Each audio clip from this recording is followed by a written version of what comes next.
Tell your daughters of this year how we woke needing coffee, but discovered instead cadavers strewn about our morning papers, waterlogged facsimiles of our sisters, spouses, small children. Say to your baby of this year when she asks, as she certainly should, tell her it was too late coming. Admit, even in the year we leased freedom, we didn't own it outright. There were still laws for every way we used our privates while they pawed at the soft folds of us, grabbed with no concern for consent, no laws made for the men that enforced them. We were trained to dodge, to wait, to cower and cover, to wait, more, still, wait. We were told to be silent. But speak to your girls of this wartime, a year preceded by a score of the same, so as in 2 decades before, we wiped our eyes, laced caskets with flags, evacuated the crime scene of the club, caterwauled in the street, laid our bodies on the concrete against the outlines of our fallen, cried, of course, we mattered, chanted for our disappeared. The women wept this year. They did. In the same year, we were ready.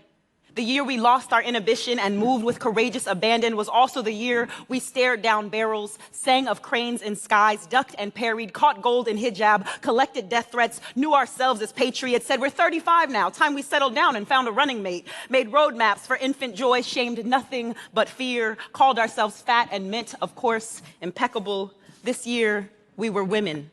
Not brides or trinkets, not an off-brand gender, not a concession, but women.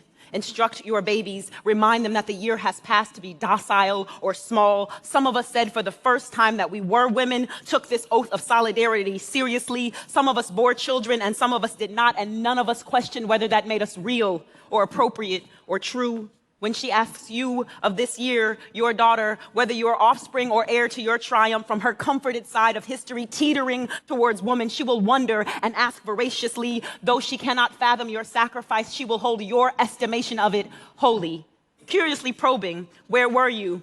Did you fight? Were you fearful or fearsome? What colored the walls of your regret? What did you do for women in the year it was time? This path you made for me, which bones had to break? Did you do enough? And are you okay, mama? And are you a hero? She will ask the difficult questions. She will not care about the arc of your brow, the weight of your clutch. She will not ask of your mentions. Your daughter, for whom you have already carried so much, wants to know what you brought, what gift, what light did you keep from extinction? When they came for victims in the night, did you sleep through it or were you roused? What was the cost of staying woke? What, in the year we said time's up, what did you do with your privilege? Did you sup on others' squalor? Did you look away or directly into the flames? Did you know your skill or treat it like a liability? Were you fooled by the epithets of nasty or less than? Did you teach with an open heart or a clenched fist? Where were you? Tell her the truth. Make your life confirm it. Say, daughter, I stood there with the moment drawn on my face like a dagger and flung it back at itself, slicing space for you. Tell her the truth, how you lived in spite of crooked odds. Tell her you were brave and always, always in the company of courage, mostly the days when you just had yourself. Tell her she was born as you were, as your mothers before and the sisters beside them in the age of legends, like always. Tell her she was born just in time